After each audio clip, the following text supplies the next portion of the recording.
నేనేమంటానంటే ఒక పోలీసులు ఏదైతే బాధ్యతాయుతంగా వ్యవహరించాల్సినటువంటి సిఐడి వాళ్ళు, చట్టబద్ధంగా వ్యవహరించాల్సినటువంటి వాళ్ళు ఒక ఎంపీని, ప్రజల ద్వారాగా ఎన్నికైనటువంటి ఎంపీ అంటే ఒక 7 నియోజకవర్గాల, అసెంబ్లీ నియోజకవర్గాల పరిధిలో ఉండేటువంటి ఒక ఎంపీ స్థానం అంటే ఒక్కొక్క ఎమ్మెల్యేకి 2.5 లక్షల మంది సగటున ఓటర్లు ఉంటారు.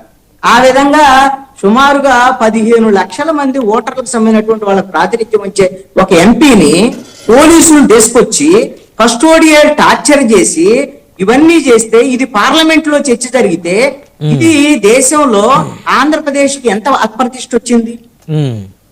ఈ అప్రతిష్ట తెచ్చినటువంటి ఆయన ఎవరు? ఈ సునీల్ కుమార్ కాదా? ఈ సునీల్ కుమార్ ఎవరి కోసం చేశాడు? జగన్మోహన్ రెడ్డి కోసం చేశాడు.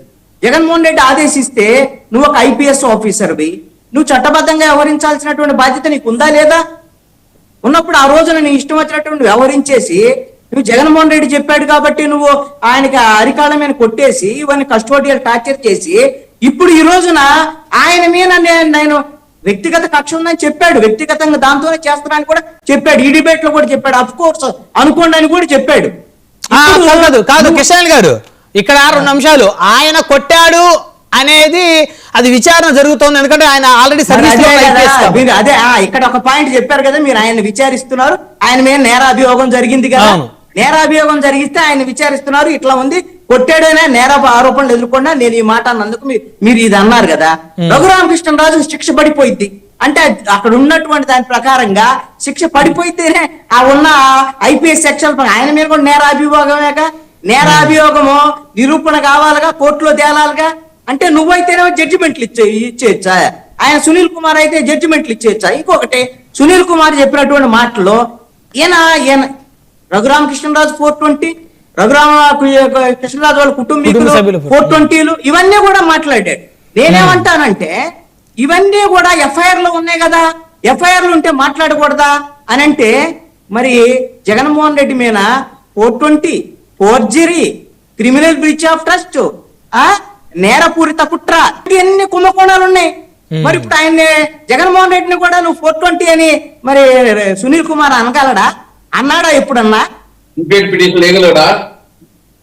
ఇక్కడ ఒక అంశం అండి, కుమార్ అనేటువంటి వ్యక్తి ఈ రోజున ఎప్పుడు ఆయన నేరం చేశాడనే ఆరోపణలు ఎదుర్కొంటూ, ఆ కేసు విచారణ ఎదుర్కొంటూ, ఆ విధమైనటువంటి పరిస్థితుల్లో ఇప్పుడు డిఫెండ్ చేసుకోవటానికి నేను దళితుడిని, అదే విధంగా ఆయన రాజు, నాకు ఒక న్యాయం ఆయనకు ఒక న్యాయం అని ఇవంతా కూడా సమాజంలో మాటలు మాట్లాడి ఈ విధంగా ఆయన ఏదో సింపతి పొందేటువంటి ప్రయత్నం, దీన్ని డైవర్ట్ చేసేటువంటి ప్రయత్నం చేస్తున్నాడు.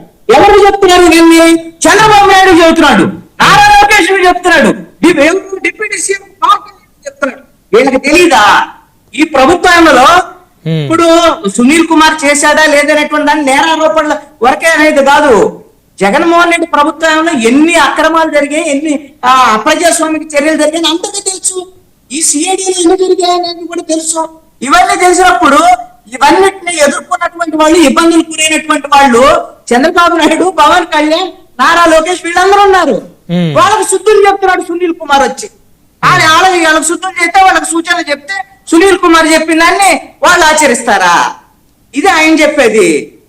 ఇప్పుడు ఆయన కేసులో ఇంప్లీడ్ అవుతాను అని అన్నారు కదా, అయితే దాని మీద అభిప్రాయం ఏంటి? నేను ఒకటే ఆయన ఇంప్లీడ్ అవనండి.